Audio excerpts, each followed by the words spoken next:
I think in psychedelic psychotherapy, the therapist is there to support, but not necessarily to soothe, in the sense of like, oh, you're distressed, let me like help you calm or, take care of you. The breather, the client has this opportunity to like find their own way through that in the company of a caring other. And sometimes it's quite challenging. It's a near death experience. They feel like their body is dying, or their ego is dissolving, or they're going crazy and they're never going to return. And that's, these are like deep primal fears that people encounter. And how do we support people in moving through that? Welcome back to The Vital Point, in another episode rooted in breath, being, and deep work. If you've been following the show, you know we're crafting a space for not just insight, but integration, turning inward to connect with your own inner wisdom as you travel the path of integration. My guest today is Eric Sienknecht from Polaris Insight Center, a San Francisco-based psychotherapy clinic focused on the ethical, compassionate use of ketamine and expanded states of consciousness, and also a training hub helping to educate the next generation of clinicians doing this work. In this conversation, we go deep on music as a therapeutic technology, how to build a real journey arc, rhythm versus ambient, how to work skillfully with shadow and nervous system tolerance, and practical integration that actually sticks, especially for people doing at-home ketamine protocols with real intention. I first connected with Eric through my own music curation and mixing business. I wanted to expand this year from simply supporting breathwork facilitators and help other facilitators that are working in expanded states of consciousness with clients. And ketamine is a perfect one, not only because the length of the session allows for curated sets, but because of my own ketamine experiences over the last year. So it was great to talk with Eric and get to bounce some of my own insights and experiences off of him.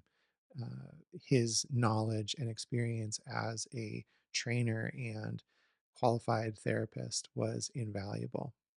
Before we jump into the conversation, if you want more integration resources, please join the Blue Magic Alchemy newsletter. The link is in the show page, or you can go to bluemagicalchemy.com to learn more. A quick note before we go further: this is an educational conversation, not medical advice. Ketamine affects people differently, and the dosing, especially if you're using at-home lozenges, should be determined with your prescribing clinician and followed exactly per your clinic's protocol. Now, without further ado, my conversation with Eric Sienknecht. Welcome to the Vital Point podcast. So great to have you. Thanks, Jonathan. It's so great to be here. So, sort of selfishly, especially in the last year, the podcast has become a little bit more personal for me, which was like a weird thing to realize when it was happening. But once I realized it, it made total sense that, like, hey, here's this podcast about integration and spiritual growth and inner work. And I'm doing that a lot. And so, of course, the podcast is going to shift and change and grow along with my own experience. And I say that as a way to frame one of the reasons that I wanted to have you on the show, which is to talk about one of your areas of expertise as one of the heads of Polaris and working with ketamine. Um, I have been super, super surprised in the last year about how helpful at-home ketamine treatment has been for me, and specifically how helpful it's been for me once I started listening to some of the Polaris playlists that you have put out on Spotify during my sessions. So all that is just a way to kind of open the conversation up and give the audience some context about maybe what this conversation is going to dive into today. So it's so great to hear that you kind of resonate with the playlists, and many of those are playlists that I've put together myself. Some are from other Polaris people who work at Polaris, but and the playlists that I create are kind of informed by my own experiences with uh, with ketamine as well as other medicines.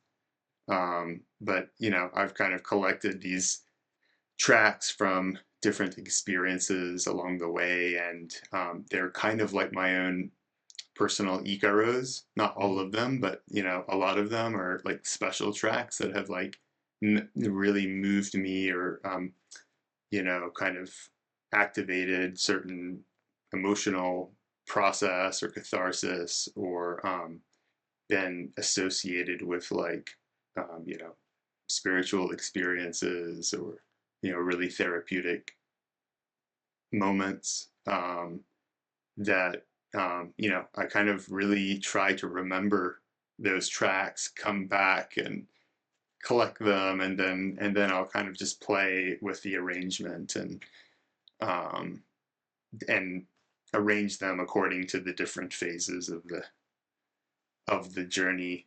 We can talk about that more, but yeah, it's really fun. I mean, I think it should be something that is fun for people to do, as opposed to something that is like grudge work. Absolutely. Yeah, and that was my sort of introduction into your training. Was there was I was actually, it was when I was talking with Byron Metcalf on the show. We had just gotten done with the interview, and he said something about, oh yeah, I'm leading this, or part of this advanced music training for Polaris. And I was like, oh, that sounds cool. Like, more time to hang out with Byron. Great. Like, let's do that. And I found that to be one of the most helpful trainings that I've done in recent memory, as far as these amazing, talented musicians and artists really uh, opening up about their process, and how they put sets together, how they put music together, how they are supporting their clients or participants, with work in non-ordinary states of consciousness. And it just kind of led me down this rabbit hole of wanting to explore more of what Polaris has to offer. So I appreciate you putting on that training. Oh yeah, you're so welcome. I'm so glad you got a lot out of it. I got a lot of good feedback from that, and feels yeah, it's like it definitely was like a hallmark of the year. I mean, or like it's just like a great kind of convergence of minds and hearts. And yeah, Byron is, I think of him as a mentor. He's been doing holotropic breath work with back with Stan Groff like 30 years ago, and Yeah.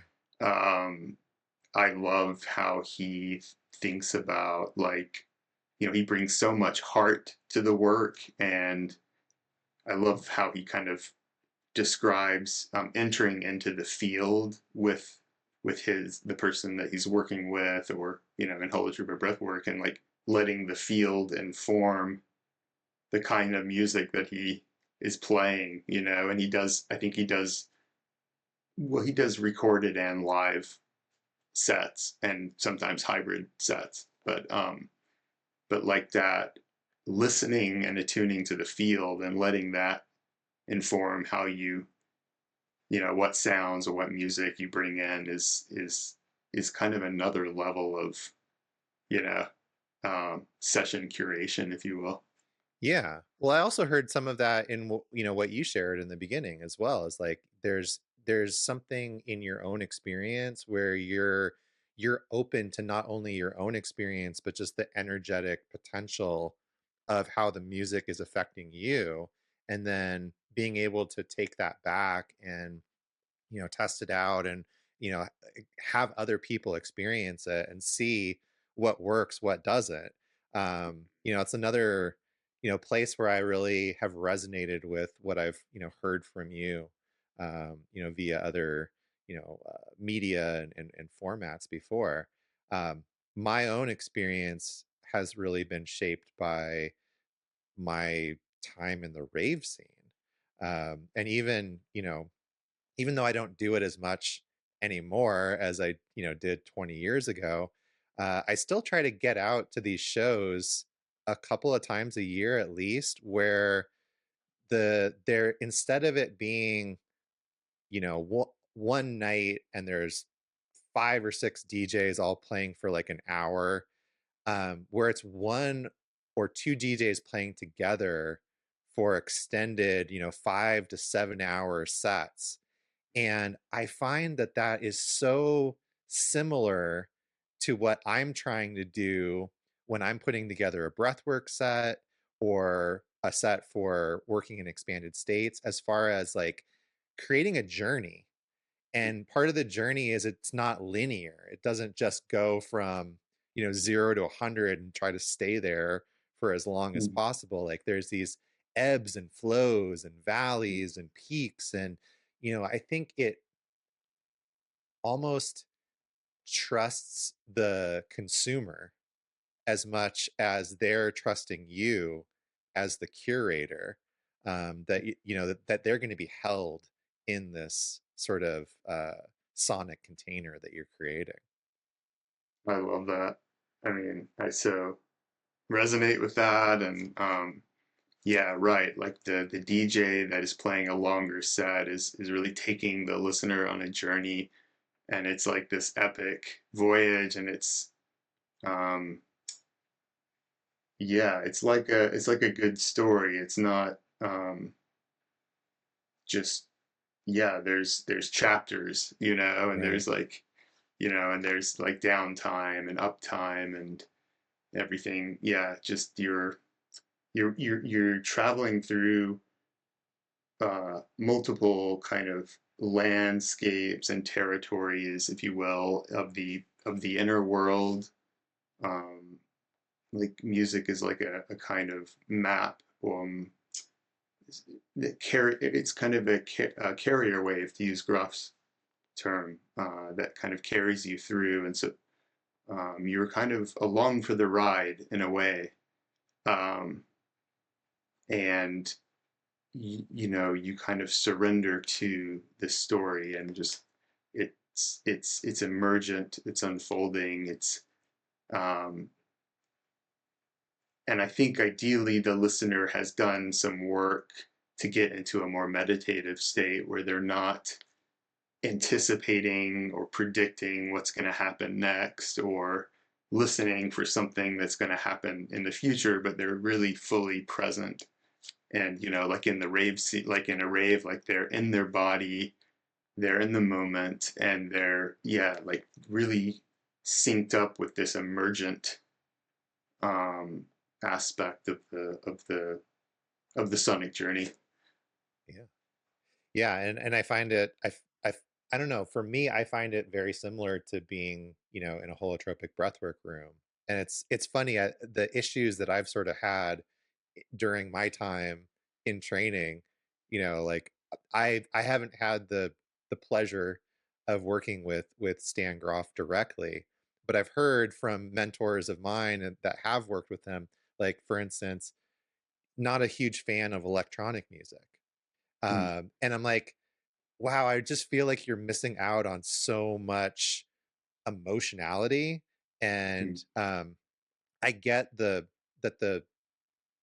the idea is to play music that, is first of all meant for, inducing a trance state, or, some mm, sort of evocative emotional experience. And for those of you that haven't been in a holotropic breathwork room, like the first hour, for instance, is typically there's a lot of tribal music, there's a lot of drumming, there's a lot of indigenous like recordings, um, and more and more like some of the electronic music is creeping in there, And I see this sort of like schism a little bit between some of the older facilitators and folks where they're like, "Oh, what are you playing there?" And more of like the people my age that are like, "No, no, this is very evocative and emotional as well."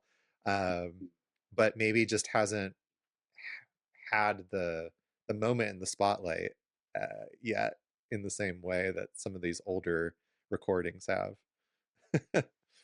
Yeah, that's a great point. There is that kind of schism, and I hope that I mean, yeah, like people, I mean, it goes back to like taste as being so subjective, and what you know your experience, and you know what you like, and older generations have like listened more, been more immersed in, like, yeah, I guess we could call it more acoustic and Yeah.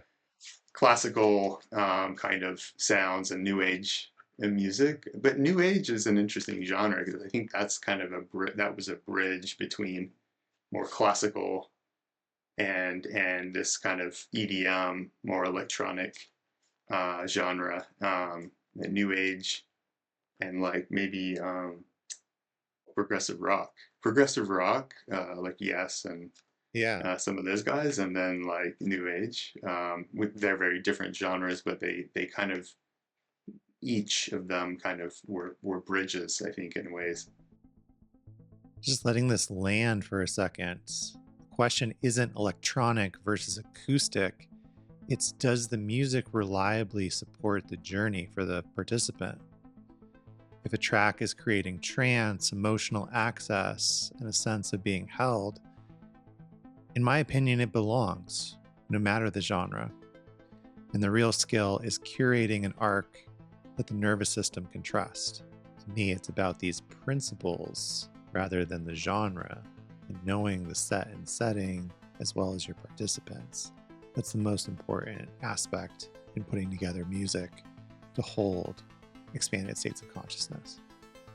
Yeah, there's like these different sort of scenes and cultures that, some of the taste and like style has sort of trickled down into other sets and settings, right? Like, I think one of the aspects of that progressive rock sort of sound was their use of psychedelics, or even if you think about like the Grateful Dead and or Fish, and sort of like the modern day jam bands that are still there, like there's a psychedelic aspect that's kind of interwoven in that, and certainly within the rave scene as well. So it's like, how are these psychedelic scenes affecting the music? And that's always something that I think about when I'm putting together sets, is like, when I go to a rave, for instance, um, I just went and saw Sasha and John Digweed play for 5 hours straight in Denver, and it was like this religious experience. You might have these sections where there's no drums, but it's this seamless. You almost can't tell when one song's ending and the next song's beginning. Um, and so that's always been like, how can I bring that into the breathwork experience, or the ketamine set experience for music, because that seamlessness helps me be more immersed in the sonic journey, and like really supports me being able to sort of stay inside. Whereas I've been in rooms where like the transition is a little jerky or like a little sudden, and maybe not the breathers, but some of the sitters definitely notice, like we're sort of looking at each other like going like a little cringy, like, oh, who put that together? Like, so yeah, like I know that experience has influenced me and the way that I think about putting putting music together. And I think that's what you're saying as well, like your own journeys and your exploration personally has like influenced how you put things together for your clients and in your work, right? Yeah, yeah, for sure. And I think like mixes just, yeah, whether you do it through Ableton or virtual DJ or even like something like Audacity, which is like a free, Yeah. um, mixing software. It's it's better. It's better because of that. Yeah, it creates that seamlessness and but there's ways to use something like Spotify with the crossfade that works, I think, well enough. Yeah. But like, yeah, I totally agree that like mixes are, and I appreciate the mixes you've done of some of our Spotify playlists. Like, I've listened back and I've used them in sessions, and yeah, they're better. I appreciate you saying that. So how did you start to like, I don't know, to me, when I listen to the mixes that you've put out, there's almost more, they're a little bit more energetic. They're a little bit more rhythmic than what I'm used to or what I was used to listening for ketamine sessions before. Like we've had East Forest on the podcast. I love East Forest. I know like one of his albums that he put out was specifically for ketamine sessions, but it's so, I love it, and I'm not trying to like say anything negative about it at all, but it's so much more like mellow, Mhm, and so much more like ambient mhm. versus when I think of the mixes I've really connected to from Polaris, there's more rhythmic elements. There's like almost more, um I think to me it creates more engagement in my experience rather than it sort of being this thing that's happening in the background and it's just sort of gently carrying me along the river, uh sort of stream, if you will. Well, I think that's a really interesting kind of topic, Jonathan, because I don't think there's necessarily a right music for ketamine. And I think, you really want to have a varied playlist, a collection of songs, and, like, and it's, yeah, there is that kind of commonality, I think, with the playlists that I create there's, particularly during the beginning, I would say the first, somewhere between like minute 15 and minute 35, they're more rhythmic and more kind of activating um, tracks, and that's because of this kind of early peak of the ketamine that you're within taking it taking the medicine, whether that's putting the lozenge in your mouth or getting an IM or IV. You're peaking on the medicine within 15-20 minutes usually. And so there's a kind of rapid ramp up of the effects. And I found in my own experience that, kind of more rhythmic, activating, higher tempo tracks um, really support that come up, and kind of and optimize the kind of like expansive aspect of that kind of opening of the aperture, if you will, um, and entering into kind of vast inner space, and even kind of vast transpersonal space, kind of moving even beyond the body, beyond normal space and time. And but I think within that, I think it's also important to have some, like, I talk about tension and release. It's a um, tried and tested like music principle. Sure. Most music has kind of elements of tension and release, building up more greater and greater tension, and then a kind of uh, a drop, so to speak, a dropping of the musical elements, and a kind of like enhancement of the spacious and sometimes silence, or just like some ambient noises, and then kind of bringing back in those same musical elements again, and kind of building the tension again, and then release. Um, and that release, when that happens with this medicine, ketamine, it seems to really enhance this spaciousness of mind. Uh, and so kind of even within that kind of peak building and peak phase in the first 30 minutes, I like to include some periods of um, down tempo. And in my own early ketamine experiences, I was drawn to certain ambient albums, and I could list off a few of them because Sure. they um, were just so formative for my kind of understanding of like the kind of music that optimizes the experience for me.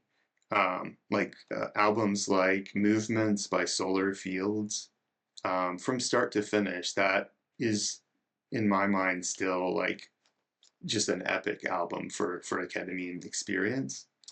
Um, there's Ishq has an album called Orchid, um, and um, there's an older album by Future Sounds of London called Life Forms, and it's a 2 disc album that is just an epic ambient electronic journey.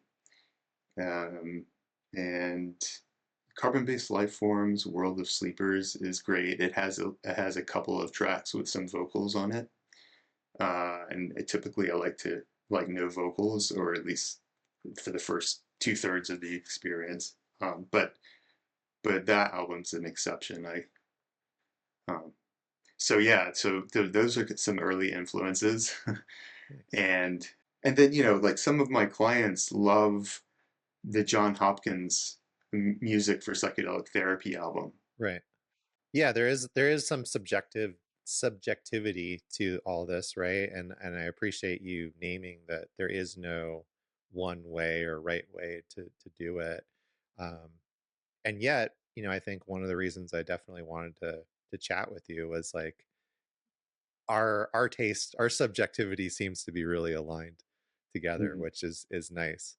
Um, so like when you're working with a new client, um, do you sort of start maybe a little bit more gently and then kind of like adjust based on what they're working with, or like how they respond to maybe an early session, and then sort of like how's your thought process or your process work in all that? Yeah, I mean, I think the first couple of sessions are somewhat experimental in terms of getting a sense of what the client, what's going to like work best for the client. And this is client centered psychotherapy, so we really want to optimize their sense of comfort and safety, and um, their musical taste is important, and particularly I would say anything that might be triggering for them, any sounds Mm. or music or musical genre or instruments that might be triggering. It's important to kind of really minimize, or really kind of not use that. It could be like church bells, or I don't know, whatever. Beyond that, it is kind of unknown in a way, like what's going to really work for them. And I have some road tested playlists that I think about for like initial sessions that are a little bit more yeah, gentle in nature, but they have some rhythmic periods too. I think that rhythm carries someone through. I think I, I listened to some of my colleagues' ketamine playlists, and some of them are great, and some of them uh, tend to lean towards being. I mean, some of them are actually too ambient for my taste. That like singing bowls for 60 minutes. I'm just being dramatic with this example, Sure. but it's too ambient. It's not interesting enough, varied enough, textured enough to really kind of bring out the different dimensions of Mm. consciousness, and also different emotional dimensions. Um, it's so, yeah. So that, and I think that maybe that's something among therapists doing this work where they don't want to traumatize their client, or they don't want to like stir the pot too much, that they kind of err on it being overly ambient or overly gentle. And um, yeah, I think I would just say that variation, like holotropic breathwork playlists, variation of instrumentation, of ambient sounds, of cultural influences is a really great principle. Yeah. You touched on something that I find really fascinating, and I remember wanting to ask you about this when we first started talking about podcasting together, um, which is like sort of this balance between that holotropic principle of like whatever's happening, whatever's coming up, is part of the process, and the inner healer is bringing it up for the healing and for the good of the client. And when is it too much, like especially when you mentioned like certain instruments or certain songs that might be um bring up trauma for the client. I know in the in the context of holotropic breath work, if you say something about, hey, like I really didn't like that song, or I'm really having, I'm really struggling with this particular, music, sort of the response that's, given is, I'm glad it's working for you.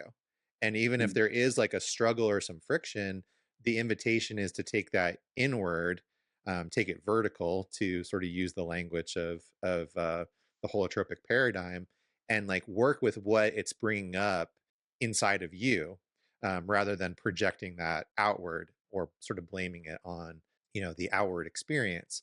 So where is that balance, there?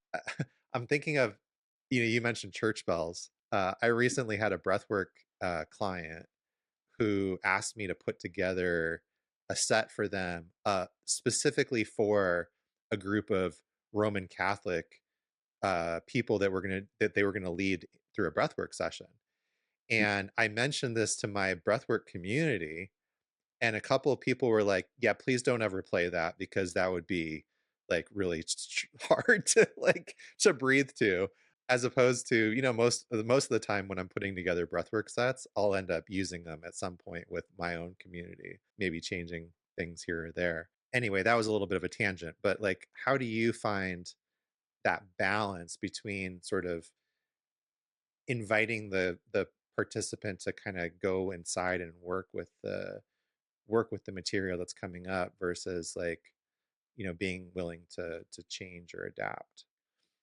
I think that's like such a important question that we all need to kind of, anyone who's facilitating journeys needs to kind of wrestle with. And my bias is to kind of really encourage people to stay curious about any discomfort or distress, and see if they can engage with whatever's arising with curiosity, and what am I meant to learn from this. And I think there's something in these psychedelic experiences that for me has been maybe just fundamental in my own healing, which is learning to tolerate shadow, we could call it, and to be in something without, and like to find my way through it, through connecting with breath, through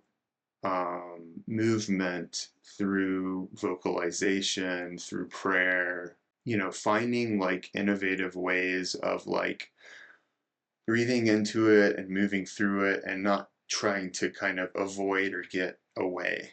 I think in psychedelic psychotherapy, the therapist is there to support, but not necessarily to soothe, in the sense of like, oh, you're distressed, let me like help you calm, or, take care of you.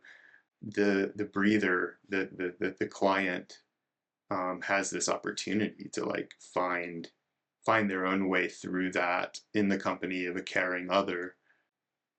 And sometimes it's quite challenging. It's a near death experience. They feel like their body is dying, or their ego is dissolving, or they're going crazy and they're never going to return. And that's these are like deep primal fears that Yeah. people encounter. And how do we support people in moving through that? With that said, I would also say that like it's also important that the experiencer, the breather, the client can ask for what they need in the experience. And sometimes that might be, I need a kind of break from the music. I Mm. really just want some silence right now to Yeah. like integrate all that's coming up. It's like a pit stop, to use Mendel Kalin's term. And that can be really important, actually.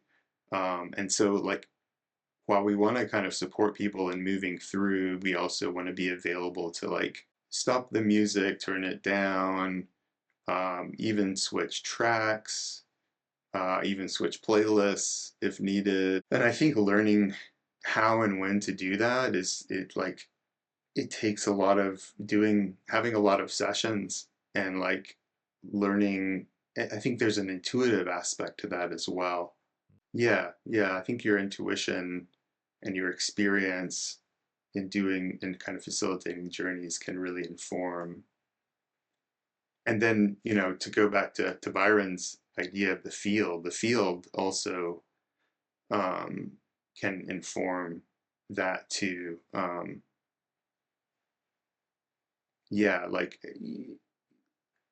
I think I'm kind of stumbling a little bit in terms of how to describe this because it is more like intuitive than kind of Yeah. logical. Hard to put it into words. Yeah, Yeah, but yeah, it's something that you feel. There's a lot of nuance here, and I want to pause. The difference is between avoidance and overwhelm. And as you continue in this work, a lot of it is learning to stay curious with discomfort, building tolerance for connecting to your shadow. The other part is consent and attunement. Sometimes the most therapeutic move is to lower the intensity, pause the music, or to ask for support. It's not about how tough you are, it's responsiveness and learning this discernment between avoidance and overwhelm. A good guide, a good facilitator is going to support you in this discernment and help to support you in what you need in the moment. Asking for what you need isn't a detour from the work. For a lot of us, it is the work. And you yeah. touched on something that's like super, super important, which is people being able to ask for what they need. That can be such a healing experience and something that for so many people is really hard to do. I mean, Mm, I know it's taken me session upon session to get to the point where I can ask for what I need. And mhm. even though I feel I can do that a lot better now, both in the holotropic and hylotropic, non expanded state. Usually, when it's happening in a holotropic state for me, there's still like a lot of resistance. It's still like, Mm, well, let me try to take care of this on my own first. mhm, Let me try to ignore it actually first. And then when that doesn't work, let me try to handle it on my own. And then finally, like this is not going to resolve until I actually ask for help. So let's get on with it, basically. So that can be that can be an incredibly expansive and healing experience just in and of itself, is being able to ask for what you need. I love that. It's so true. So yeah, so it's a process. Like when this distress comes up, like it's there's something that's like coming up that needs is calling for understanding, being with, processing, maybe releasing, and that that process takes time, and maybe, yeah, it is, you're going through different ways of orienting to what's coming up and trying to like make, push through it yourself, and yeah, and then um but sometimes like the resolution involves, like you say, like asking for help and like surrendering to like, I can't do this on my own. And then, sometimes like a hand hold, if you have Yeah. that consent and agreement prior to the journey, can be really powerful. um, Yeah. mm, Yeah, sometimes I think we're coming into this kind of work looking for the big, huge changes, the big cataclysmic, mm, changes in behavior or habit. And not that those can't occur or don't occur. Absolutely, they do. But what I found is that sometimes the most profound shifts emerge from very small actions, that hand holding like you're mentioning. Or mm, I'm thinking of a colleague of mine. We we were in an ayahuasca ceremony together years ago. And after the ceremony was done, we were sitting outside in the facilitator's backyard. And um, at a certain point, we got up to go back in the house. And there was like some river rocks and stuff in the backyard. And it looked like they were starting to stumble a little bit, so I just reached out and like grabbed their arm and kind of studied them. And whenever I see this person to this day, years later, they tell me how like impactful that was. And it wasn't like I was like, oh my God, this person's in distress, I need to help them. It was just me being a human being. mm, Like there was no intention, there was no like, I need to save this person. um and so when they tell me, I'm like, wow, that's really flattering, and I'm really grateful that you got what you needed out of that moment. I wasn't trying to do anything other than like mm. make sure you weren't like stumbling in this kind of highly activated state. But it just kind of goes to show, like, sometimes it's those little things that really can move the needle for us in this type of work. I love that, and I think that illustrates just like a kind of our like a good kind of like orientation to this work, which is that we're not healing the client, the person that we're working with. We're not fixing them, and maybe not even helping them,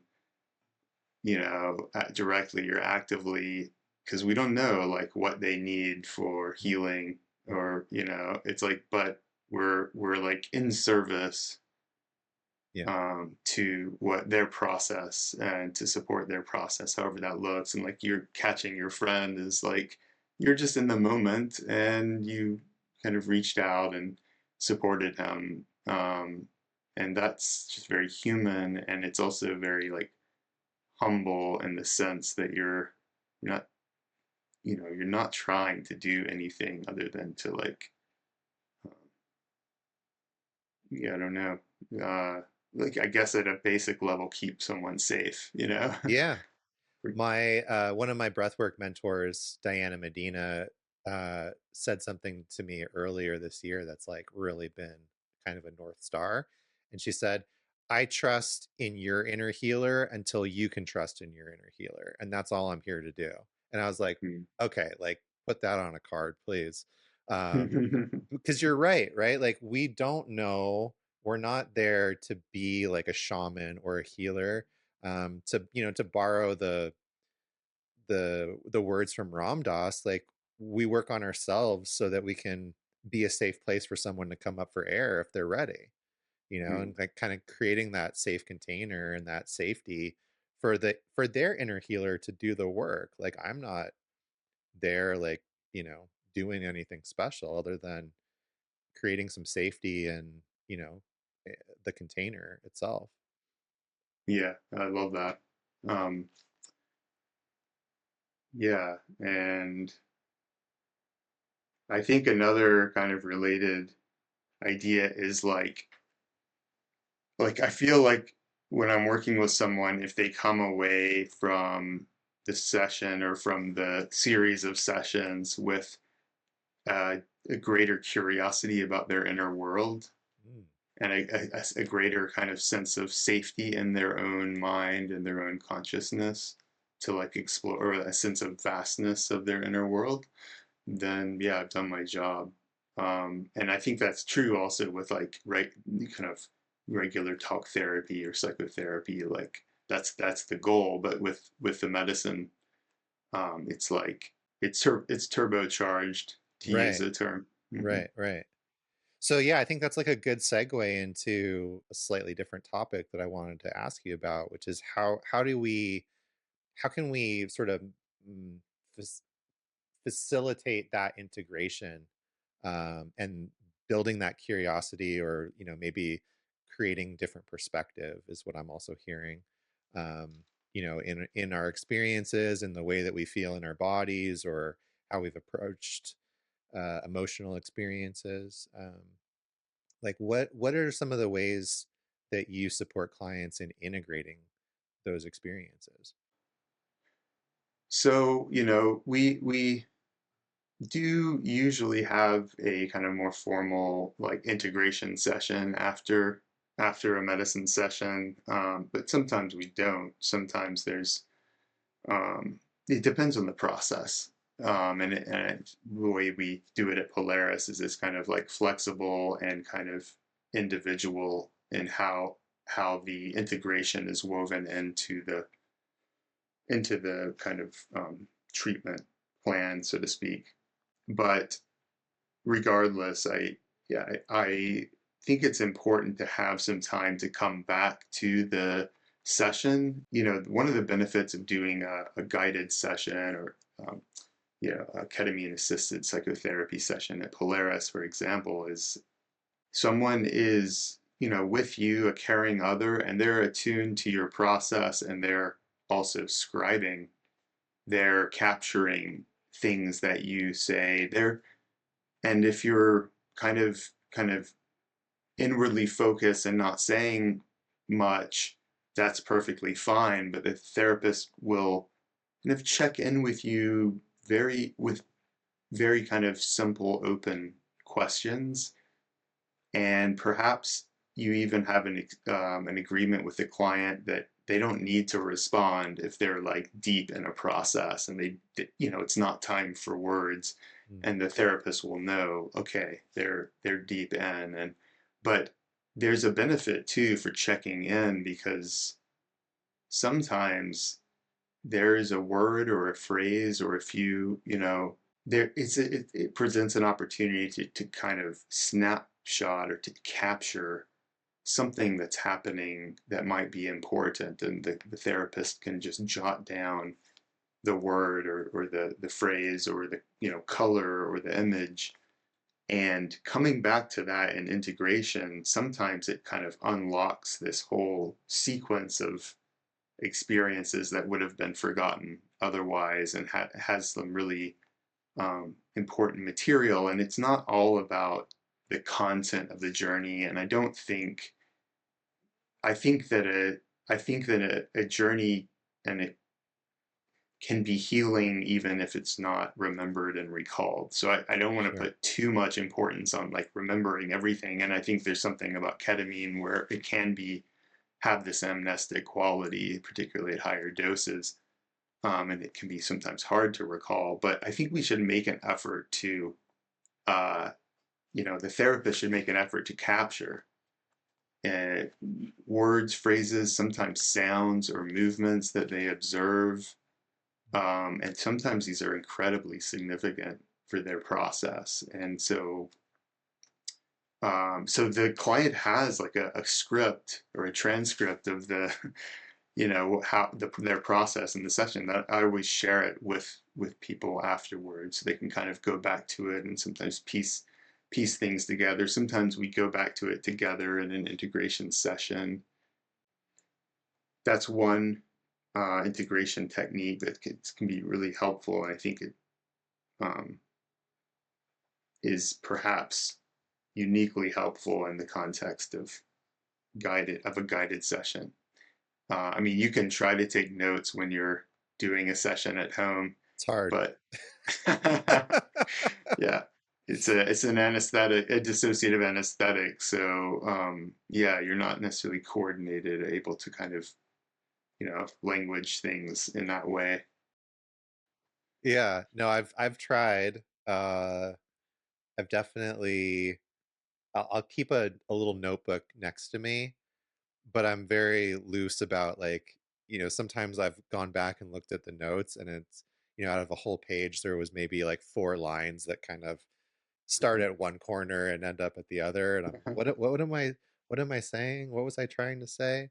Um, Mm, what I have found works for me a little bit is very sort of after I land, taking whatever notes that I have written or that I am going to write, and then running it, like sort of transcribing it to Chat GPT and saying, like, can you organize this for me? Because sometimes there's something that I started to write, in the beginning, and then I sort of revisited the idea, or there was extra levels of insight or thought somewhere along the line. So if I'm just writing, reading the notes, it doesn't quite make sense. But if I can have it all sort of in bullet point and then move it around, all of a sudden it starts to become more cohesive in that way. that's that's so creative, and I love that idea.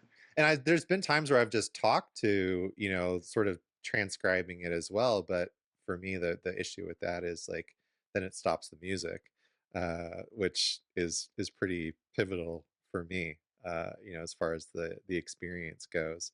But I was curious about what you were saying in terms of like the sort of the movement and the activity of your clients, because only experiencing this in sort of an at-home, lozenge type experience, I've been curious about my own process of like, oh, is the amount of movement that I'm going through, like, is that normal? Am I supposed to be laying here? Like, do I need to take more next time? Because what I've found is that there's kind of this sweet spot where I'm definitely feeling the medicine.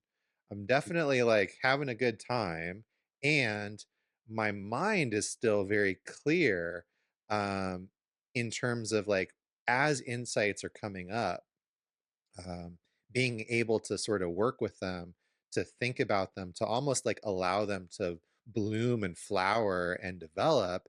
And then, shout out to you and the music that you guys have provided via Spotify. There's something about, I can't tell you how many times this has happened this year where the music that's playing is the exact tempo and the exact length of the time that like I want to be doing some bilateral tapping, to sort of like anchor that experience or that insight in, or explore it a little bit more, or doing some more intentional somatic work with myself to kind of process through what's coming up. And somehow, like right about the time where I'm like, okay, I feel this feels complete, the song is ending. But it's like the right tempo, the right time. There's something about the length of the song that really sort of starts to sync up with my own thought pattern and like frequency of new thoughts or new ideas coming in. But through all of this, I'm pretty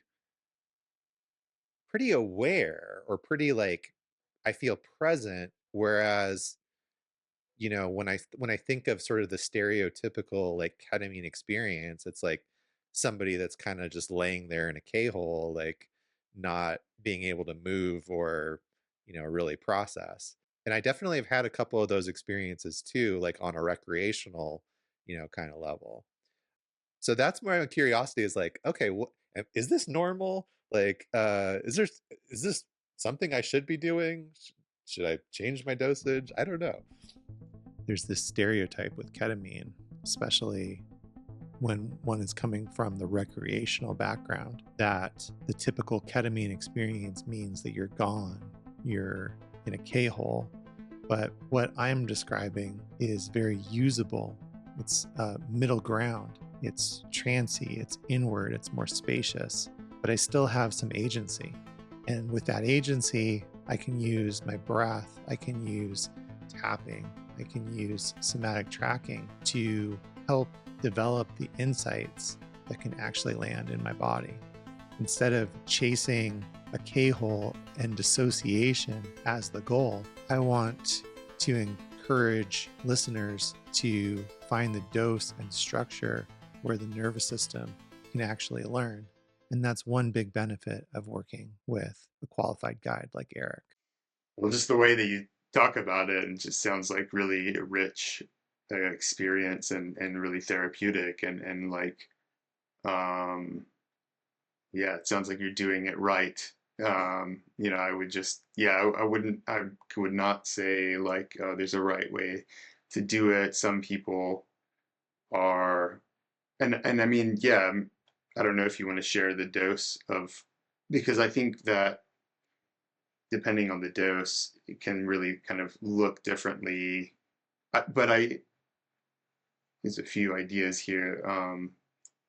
I think there is this kind of preconception, particularly for those who have not tried ketamine, that you're kind of drugged out, or Right. you're like, out of it, or you're like not present. And I think it's actually quite the opposite. Of course, that depends somewhat on dosage, but like more times than not, you're really aware.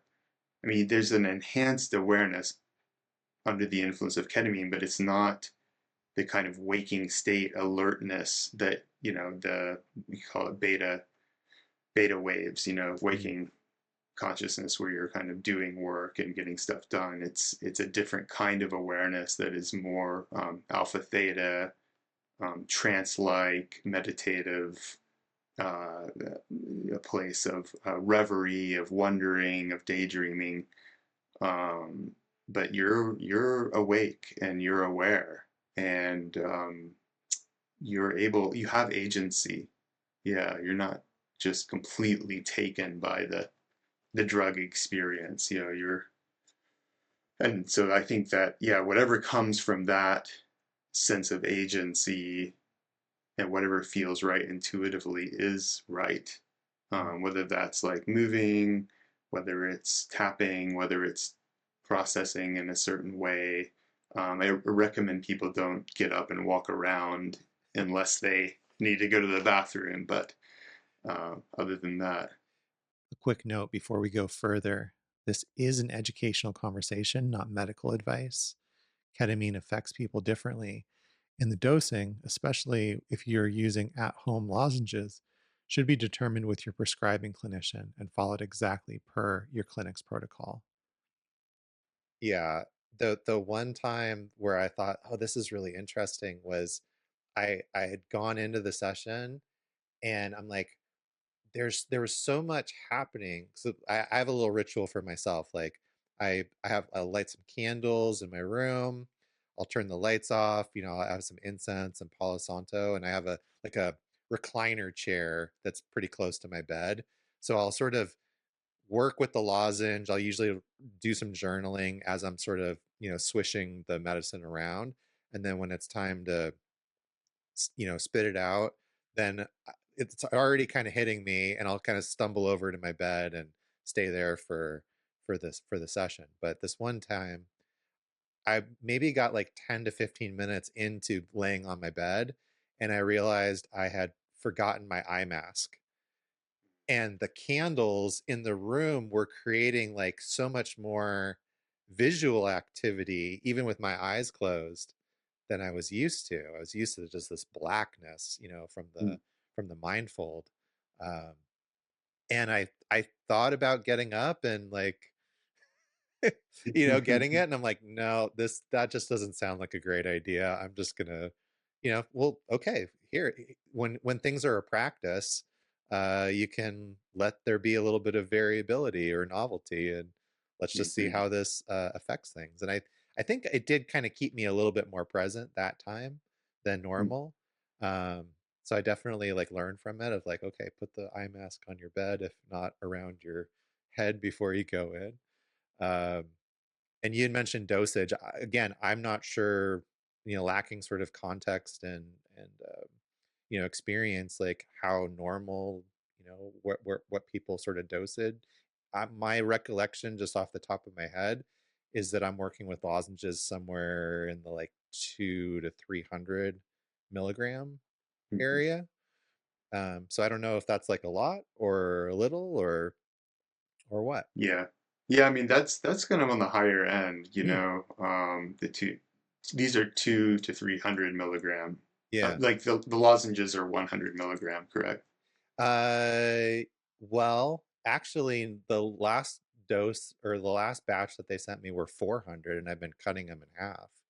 Got it. Um, so yeah, I think it started with 100, and then I've bumped it up as I've gone and kind of found that area where I feel like, okay, this is nice. I'm getting what I feel like is a lot of therapeutic value out of this. But I'm always curious, and like even talking to a colleague, they were talking about like, oh, well, even when we use lozenges, sometimes there's the spray to help people like sort of with like a booster, if they're not getting enough out of the lozenge. Um, so it's yeah, I'm always appreciative of a method or modality where it can be malleable and adjustable to meet the client where they're at. For sure. That's how we work as well. And, starting low and going up with, however the client feels comfortable. Sometimes we stay at like psycholytic range. So just, one to 200 milligrams, or sometimes just a single 100 milligram lozenge for the series of CAP sessions. Mm, And those can be incredibly powerful sessions where there's some mild to moderate dissociation from the body, but people are able to still use language, and they're pretty much still have a sense of being in the room, and there's a therapist sitting next to them, and their defenses are lowered. They're able to free associate more easily. There's maybe one foot in the subconscious and one foot in the conscious world, and that can be such a rich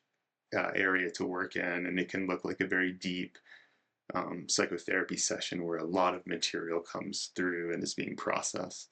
like oftentimes the way that I frame it is like being able to be present with our experiences and have just the tiniest bit of space between the sensation and the meaning that we're applying to that experience, which with trauma is, we tend to sort of jump to the worst possible, interpretation or our past experience of a particular sensation or emotion, when it's maybe, maybe having that little bit of space starts to create some growth or some transformation uh, within the client itself, of like, oh, okay, I can be with this sensation.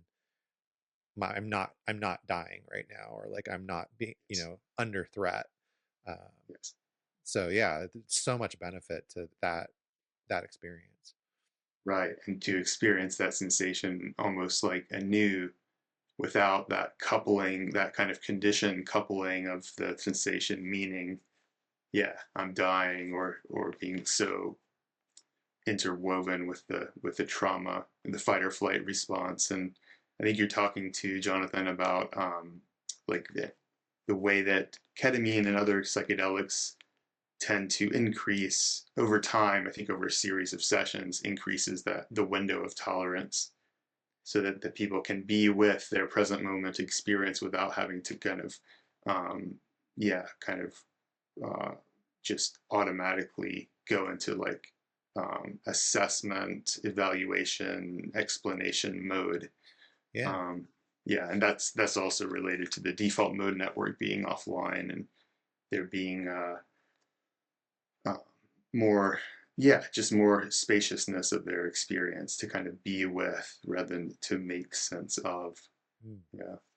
Yeah, and there's so much there, like, to go back to what we were talking about, sort of that intuitive dance between letting the material play out versus intervention, or providing slight shifts to the container, to the experience. Like, I find that in somatic work all the time, like there's this dance between the window of tolerance or the capacity of one's nervous system and the need to push against that a little bit, not to the point of breaking, but for growth. um like, uh, oftentimes I frame it just like a sort of physical exercise. Like, if I go to the gym and I pick up the lightest weight possible, it might not do anything for me, or if it does, it's going to take a couple of hours as opposed to a couple of minutes to have that growth potential. But on the other hand, like, picking the heaviest weight is just going to injure me. It's not, there's no growth or strength there, but that right amount is a little bit uncomfortable, but it's also leading to an increase in strength and capacity and muscle growth. um, and I find that there's often this like dance within somatic work of that, of like, between, hey, we've got to get a little bit closer to where the wound is, not so much that it's going to re-traumatize or be detrimental. um, but even that approach too is helping to build that capacity, which in that in turn is creating more space for continued exploration and expansion. I think that's really well said. Yeah, yeah. Um, I was thinking about in psychedelic therapy, like the tension between the known and the unknown, and kind of building that tolerance for that tension. And because there's so much about the universe, about our inner world, about transpersonal states that we don't know. We don't Right. we don't understand rationally. We can't even empirically measure, at least in the kind of more traditional scientific approach. So I think that is something that we just need to kind of accept, and be humble about. That there's, we're explorers of, we're trying to understand ourselves better. We're trying to explore consciousness. We're trying to heal from trauma. And there's just so much we don't know, so much that we have to kind of discover as we go. And that discovery is like, it's, yeah, like you say, it's uncomfortable by nature because you don't know what you're going to encounter. You can't anticipate or predict. And you really shouldn't spend too much energy trying to predict or anticipate, because it's just the nature of this journey work that you're stepping into the unknown, and you're trusting and you're opening and you're staying curious.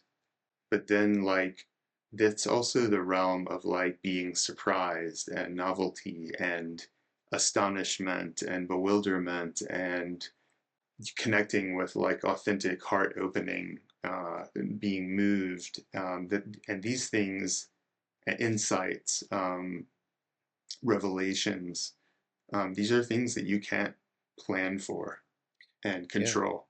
Right. But you're absolutely right. It's almost impossible to predict.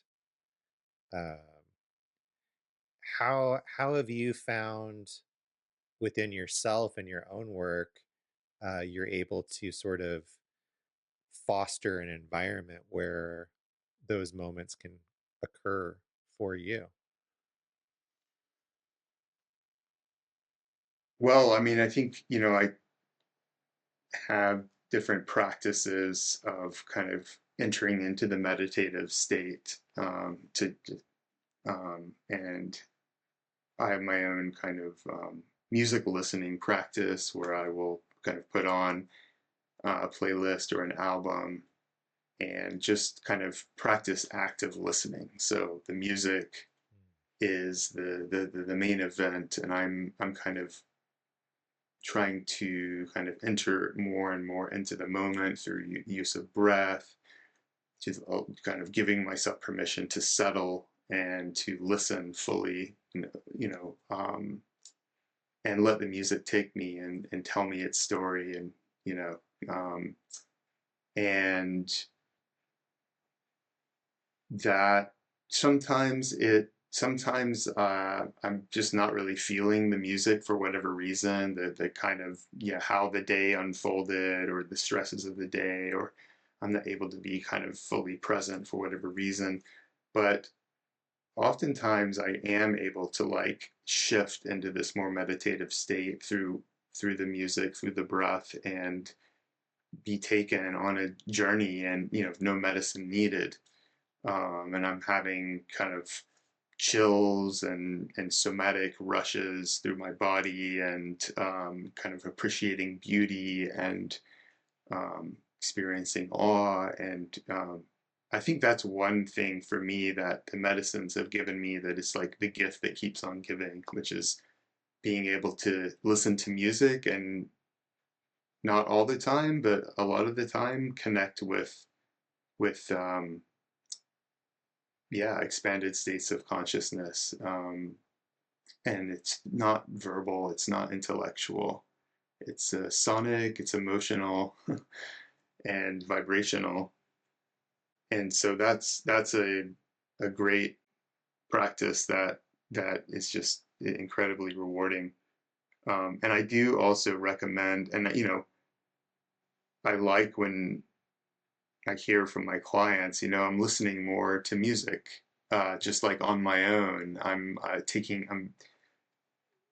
lying down, putting on the eye mask, and taking an hour to just like listen to an album or listen back to the playlist that we used in a session. And you know, it's great to hear that, because they're spending more time exploring their inner world, and using music to do that. Reconnecting with the experience, remembering. Chris Bache is a great teacher, and we've had a couple of retreats through Polaris with him now, and hoping he'll come back and do another retreat with us. But he has, you know, has had a number of high dose LSD experiences. He always creates the music, the playlist beforehand.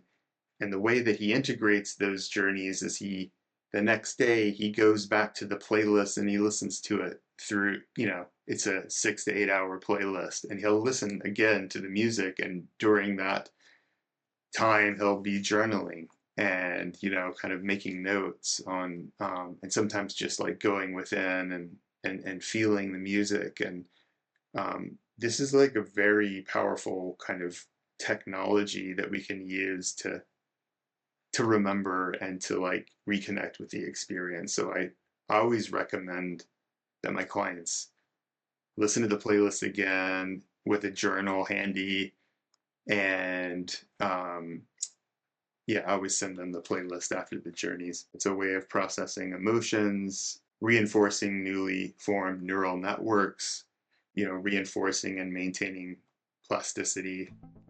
This is a huge takeaway, so I want to pause to underline it. Integration isn't only talking about what happened, it's re-entering the state and reinforcing new pathways, new neural pathways. And music becomes the bridge to help reinforce those pathways.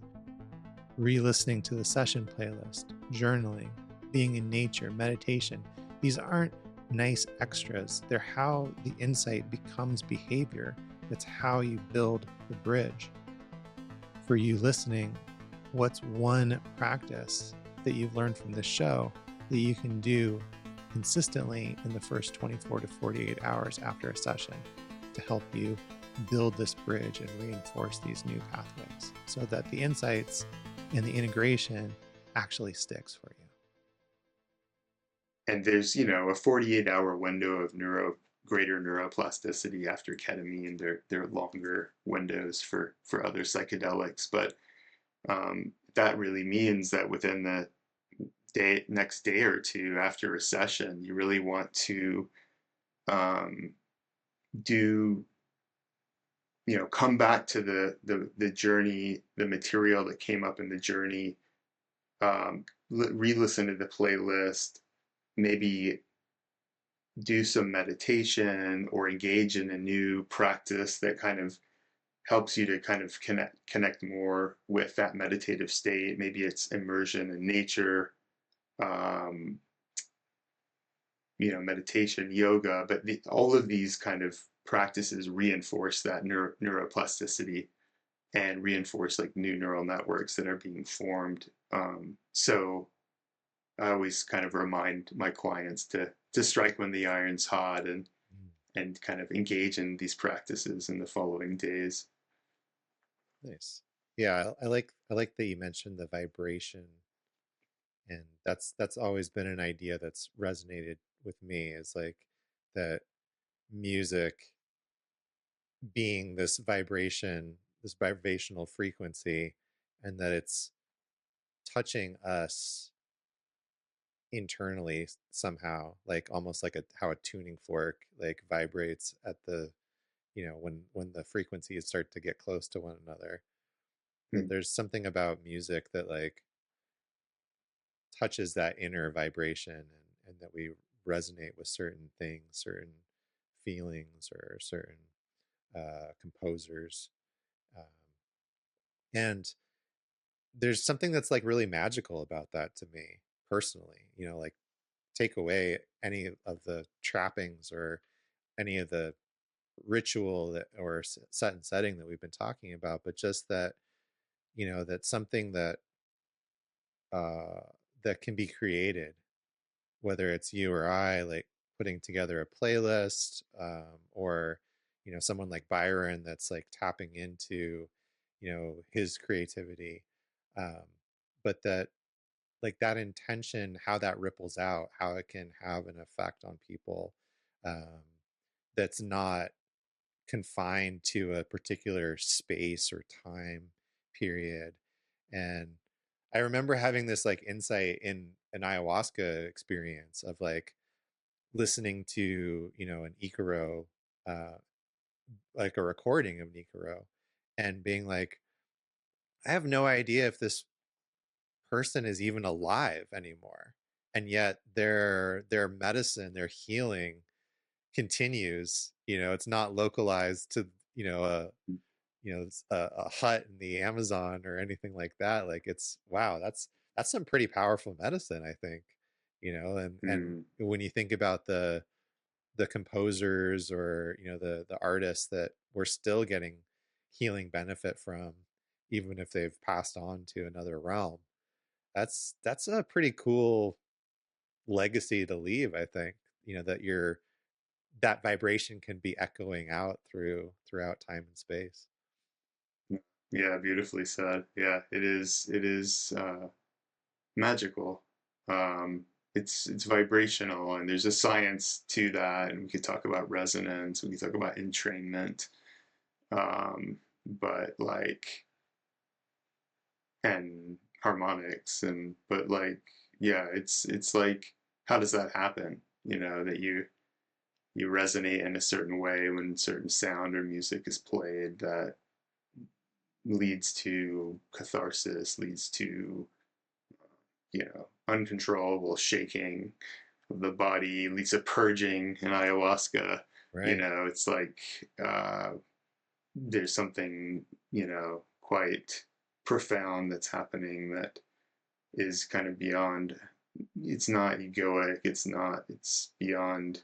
You kind of, the music takes over, and maybe that has something to do with the intention of the composer and the singer, that they're feeling something so deeply and they're giving expression to that, and then we feel that and we resonate, and um, it catalyzes this healing process. That, I mean, yeah, it's, I don't know what else to say about that, but it's, something, yeah, is pretty, it's pretty reliable.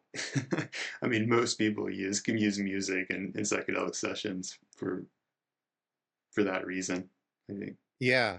And I see so many times, like, in different message boards, or I've been in integration circles where it's almost the exact opposite of that is happening, where they're like, I had a bad trip. Well, what happened? Well, I started scrolling through my Spotify and like death metal, like album came on or something like that. It's like, well, maybe not listening to that in that moment, or that set and setting. Probably having your music set up ahead of time for you, and removing that variability might go a long way towards a more positive experience. Um, but hey, if that's what works for you, there's still that subjectivity, I guess. Yeah, I mean, I generally recommend that to have to have a preset playlist. Yeah. Um, and especially if you're journeying alone or kind of doing something like Mind Bloom or um, but and with that said, I think maybe actually not talking about ketamine sessions, but maybe other psychedelics like psilocybin or LSD or um, uh, MDMA, like it can be a time for exploring different kinds of music that you wouldn't necessarily listen to. And that can sometimes open up like powerful experience, and then you've kind of discovered this new music that you've kind of wandered into that you wouldn't have found otherwise. And so I do think that can be very beneficial. But then, like you say, you can also wander into some darker territory that you didn't intend, and that also can be beneficial too. But yeah, sometimes it can lead to really challenging experiences. So that's a little bit more of an advanced thing. Yeah, there's some plasticity there too, right? With the container, and maybe even variable to the person. I Mhm. certainly have found lots of artists and even styles of music that I had no idea about before working with psychedelics. And it's been part of my joy with going through some of the playlists that you've put together personally, or through Polaris. The Polaris account is like, with breathwork, I'm pretty solid. Like I what you were describing in the beginning of, um you have songs, you've discovered them, they've worked for you, you've road tested them, you have like a catalog of things that work for you. um, I feel really confident with that with breath work. But with ketamine, it was like, oh, these are new artists, or like these sounds are different. And it's always nice, I feel like there's always some sort of overlap where I might go, oh yeah, I could use that song for a psilocybin experience or for breath work, or but and then there's some stuff where I'm like, nope, it's pretty specific to this particular medicine or this particular container. And Mhm. that was almost like my challenge with wanting to do some of the mixes uh for the Polaris playlists, is like, I want to get to know more of these artists or this sound because it's so foreign to me. Who are these Mhm. people? And like, oh, well, I like this song, what if I go into their catalog and find other things that I resonate with, or that I enjoy. um, and that to me is just, I don't know, one of the pleasures in life is discovering music, and especially music that I really love and can use for you know work in expanded states of consciousness. That's that's great, Jonathan, and I'm excited about your future playlists and what you'll come up with, and I hear the excitement in your voice, and I think like just going, letting your own personal experiences inform, how you're creating the playlist and what music you use, and exploring music, and sometimes you're experimenting, and I'm not sure if this is going to work. We'll try it out and see, sometimes intuitively it's pretty clear, like during a session, like, oh, actually that track doesn't quite follow from the previous one, and it's a little bit slower, and it doesn't quite fit in this kind of more, building or peak phase of the journey. I'll put it later.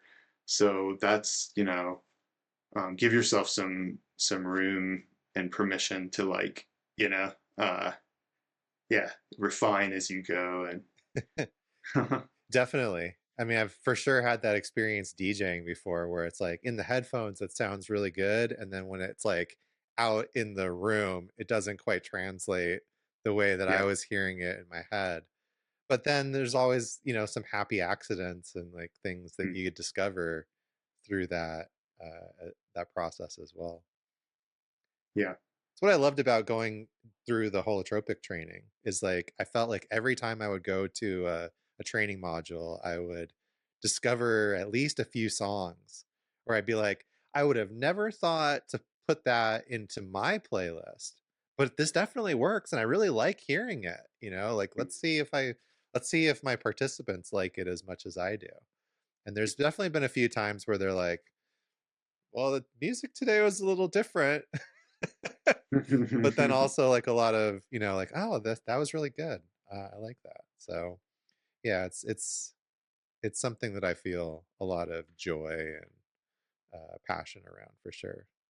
Yeah, beautiful. I hear that in your voice, and I think that is important to be able to, yeah, to just enjoy that process. And I think that some therapists don't necessarily enjoy that, and they get anxious about it, and that's just good information, because, like, maybe that's not something that you really want to spend your time and energy doing. There's people like you and me and others who are really enjoy the process, Absolutely.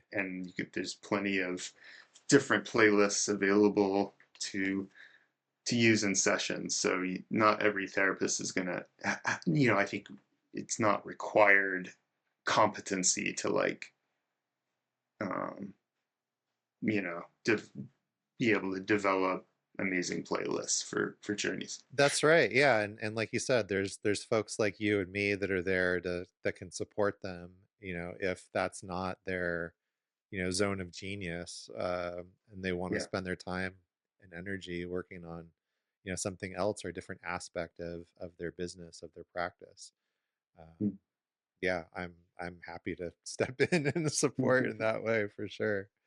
Uh, so yeah, no, this has been great. I like to sort of end the show or sort of bring it to a close by asking, what do you feel is your vital point for today? The name of the show, The Vital Point, came from this Dzogchen Buddhist teaching called the Three Statements that strike the vital point. Um, Sometimes I feel like the vital point might be something that emerged from the conversation, or it could just be something that feels like really alive or prominent to you in your work or your life right now in general. But anything that you would want to share as your vital point for today? Yeah, there's a couple of things that come to mind that were kind of emergent today. One is the the therapeutic value of getting to know your shadow. Mm. Um, and shadow is a very broad term, but, like, getting to know the uncomfortable places in your inner world that kind of are maybe more triggering, or more kind of, um, like the places where you want to kind of move away from, or dissociate from, and like kind of trusting the medicine and trusting the container to, like, hold you in, like, staying with, breathing into, exploring. And as you do that, you're actually transforming that kind of process of like moving more automatically from distress to, like, a trauma response, to, like, um actually transforming the distress itself into something else, and like integrating it into the your sense of self and sense of safety. I'm not saying like a single session is necessarily gonna like resolve trauma. Sometimes it does, but most of the time, it's a process. It takes many sessions, and but that kind of arose for me as something very kind of poignant and true in my own work. Um, and then the other thing is this new kind of cultural phenomenon of people taking lozenges, mail order ketamine at home. And you've spoken beautifully about how you've really used this opportunity to kind of really deepen your own self-understanding and do healing. And you're a therapist, so you have maybe some skills that not everyone has, but like, yeah, you can do therapeutic work at home by yourself, with the proper support and preparation and ideally integration. And I know that's how I started working with the medicine. It was through it. I didn't start off exactly that way. I started off working in group, and then I apprenticed with someone for some time, and then I started doing solo sessions at home. But you can do that safely in the right context with the right support. And I'm happy that the access is there for things like Mind Bloom and Better You and other companies. And I also don't want to like idealize that way, because there are some downsides. And most of those companies do not uh, require psychotherapy or Right. psychotherapeutic support, and that can be incredibly helpful. So there's downsides, there's pros and cons, but for those who can't afford, a full course of ketamine-assisted psychotherapy, that this is an option that makes it more accessible, and um, you can do a lot with music and medicine and like the comfort of your own home. And um, so yeah, so that's another kind of vital point that Yeah. Thank you for saying that. And I think it's really important to like reiterate that is that, yes, it is possible. And where it is accessible and available to you, the more support that you can have mm, around not only the journey itself, but the preparation and integration, um, that can be super, super vital to the outcome of the therapeutic value of what you're doing. And, mm, at the end of the day, I guess I see it as a tool, and it's like I could use that hammer to bang the nails in and build a table, or I could bang it against my forehead. It's mm, not necessarily going to have the same benefit depending on how I'm using it. And so the more supervision, support, guidance that you have, not only from like a strictly harm reduction perspective, but also for that support in the transformation that you're seeking from these medicines or these experiences that you're working with, I think is of utmost importance. I agree, Jonathan. And I would say, I would add to that like when you're first working with the medicine, uh, the more support, the better. So maybe like if you are wanting to do some kind of at home work, like having first at least a one or two or three sessions in a clinic like Polaris, or where you have someone guiding you and supporting you, and then as you after kind of learning how to do it and how to set up the space, then kind of continuing with the home sessions if that feels right. Um, so I would just add that Yeah, I recommendation. appreciate you bringing that in. So speaking of which, we'll put the website for Polaris on the show page. Any other, sort of places to connect, or links, any upcoming events? I know you guys are running trainings pretty regularly, right?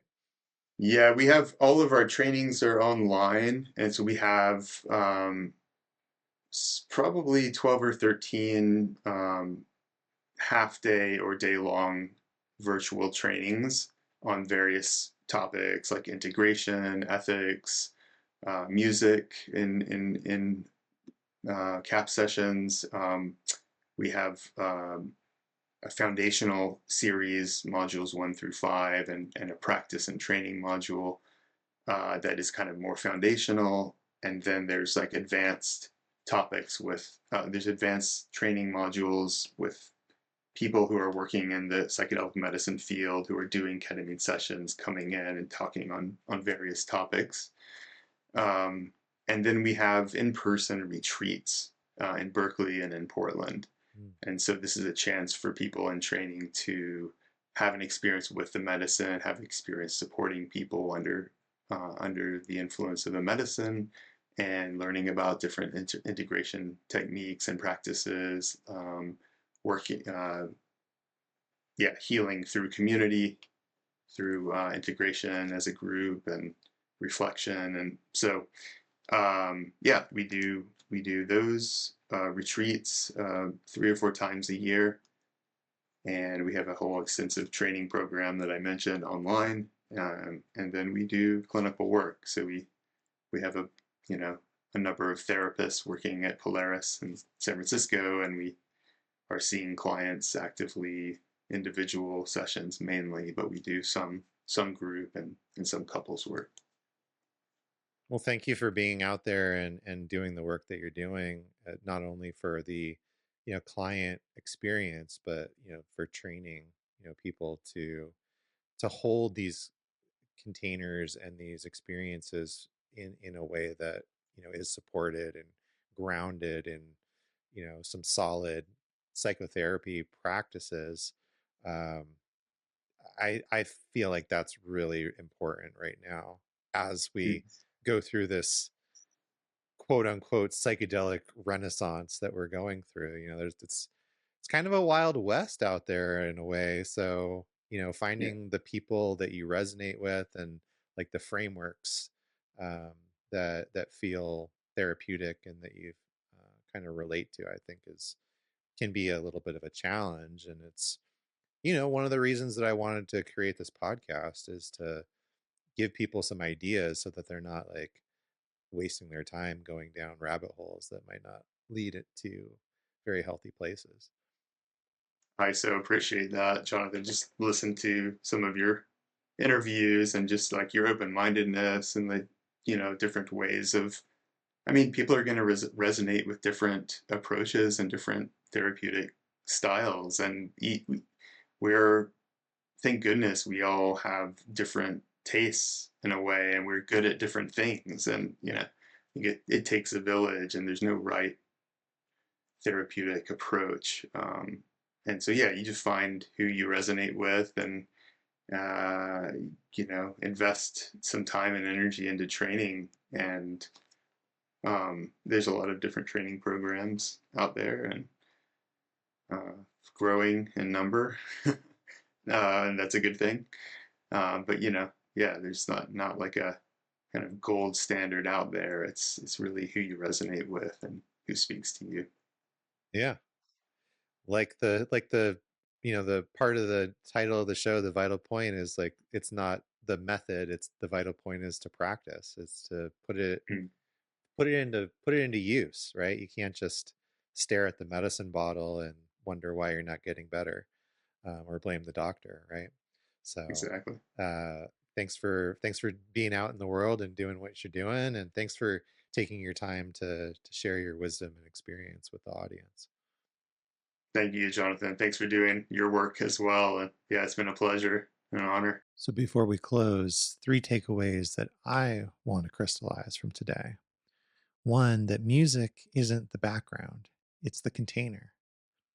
It has an arc, it has peaks and valleys, and hopefully, especially if you're working with me, seamless transitions that help your system to relax and immerse in the experience. Two, the work is the dance between staying with discomfort and honoring consent. Growth is responsive, it's not forcing things to happen. The nervous system unfolds when it's safe, not when it's forced, just like the skin shedding from a snake. Three, integration is where the change becomes real. Re listen to the playlist that you had during your last journey, journal, be out in nature, meditate. Use that post session window to reinforce what you touch, to create a stronger bridge to the insights and to strengthen the neural connections that have been made while that window of neuroplasticity is open. Thanks again to Eric Sienknecht of Polaris for being here. You can find information on Polaris and Eric on the show page. And for everyone listening, if you want more resources and integration prompts, please make sure to join the Blue Magic Alchemy newsletter. You can sign up through the show notes or at bluemagicalchemy.com. Until next time, keep studying, keep meditating, and above all, keep practicing, because that's the vital point.